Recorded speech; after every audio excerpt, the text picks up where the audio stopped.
the dynamic evil duo, I guess I could call it. The Robin King and the Dark Father. The only way to get this Dark Father is to get the full series in that set. But this project was inspired by my daughter getting me another awesome figure quite some time ago. She got me this. I think it was for Christmas or something, but I can't remember. But I know that she got it for me. Or just, I think she got it on a whim. I think she just bought it on a whim, but which is really cool.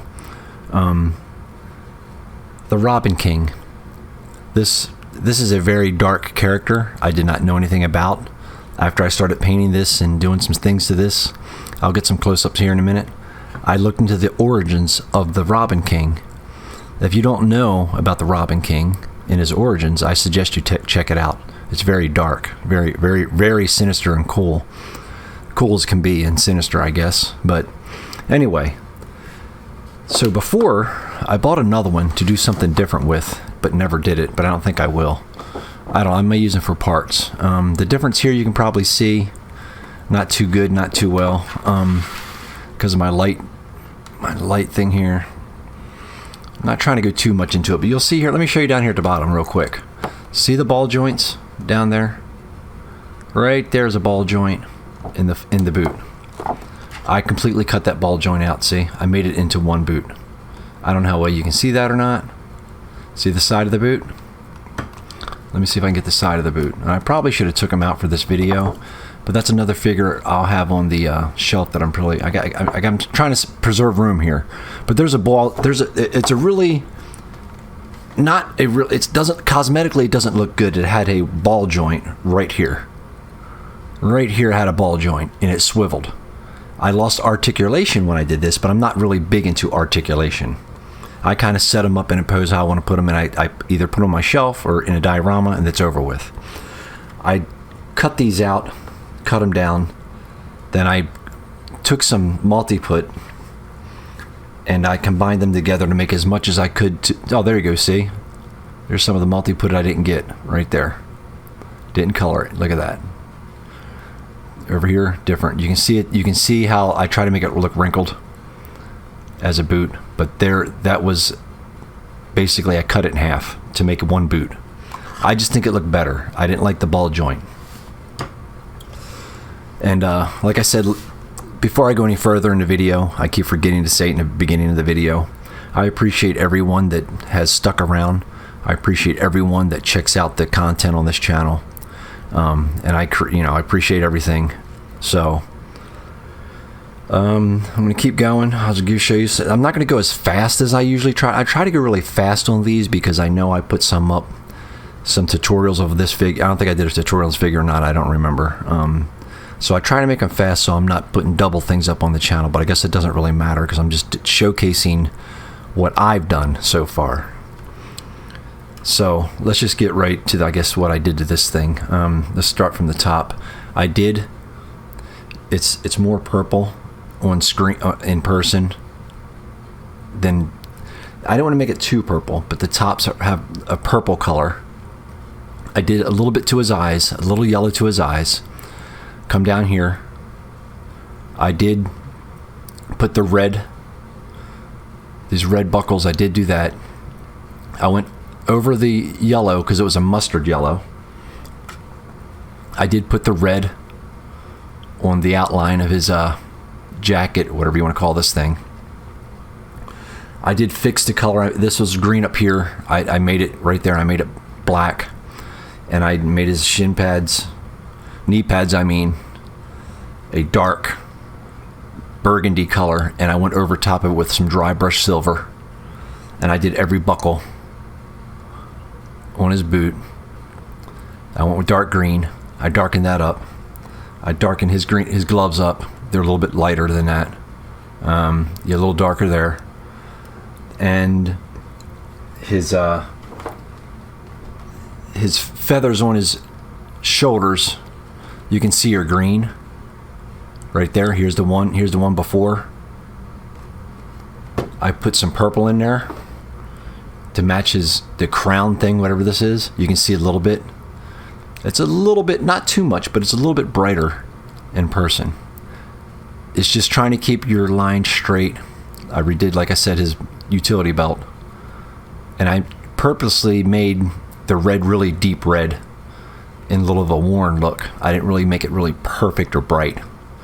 And I did the little rivets here, did all that, those there, dry brush. And then I said to myself, well, you know what? Now that I have the perfect evil Robin, I wanted this Dark Father, so I bought the whole wave. The whole wave cost no more than $12 a piece, at least on my end. My daughter got me this. I don't know how much she paid for it. It doesn't matter. It's about the gift.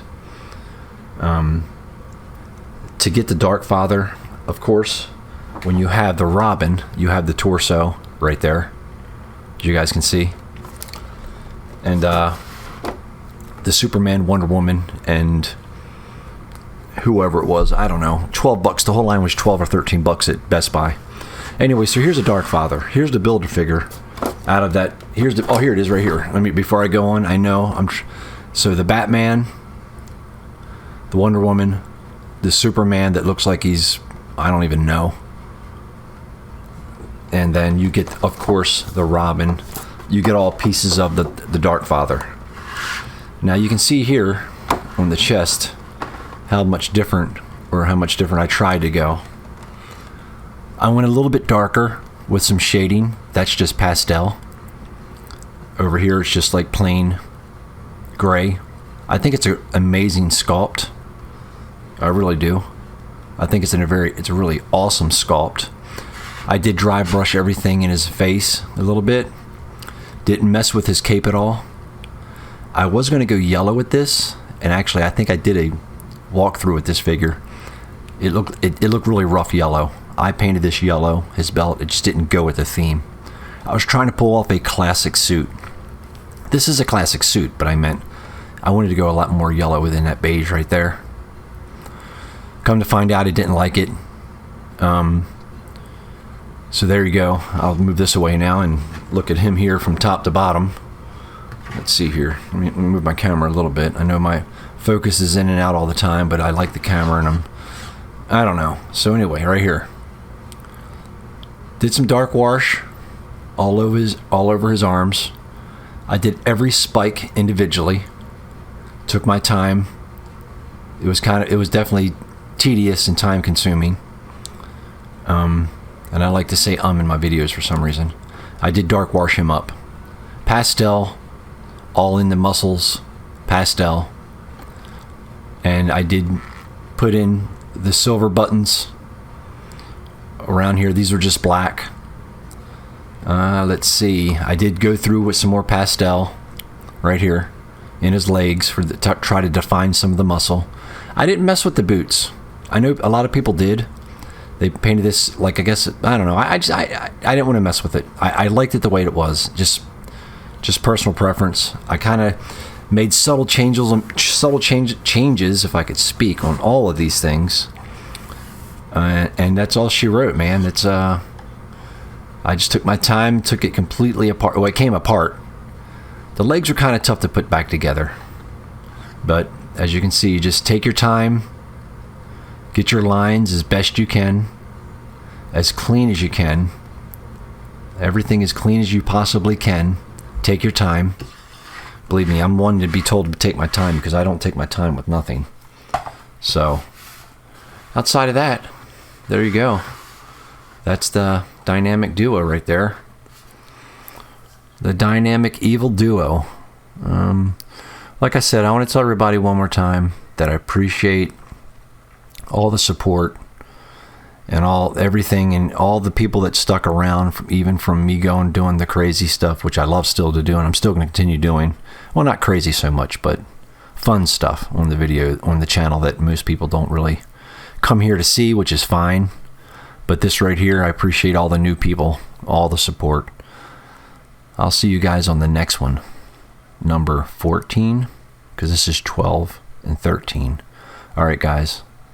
You have a good one. King Robin. Check his origins out. I'm not kidding. Check it out.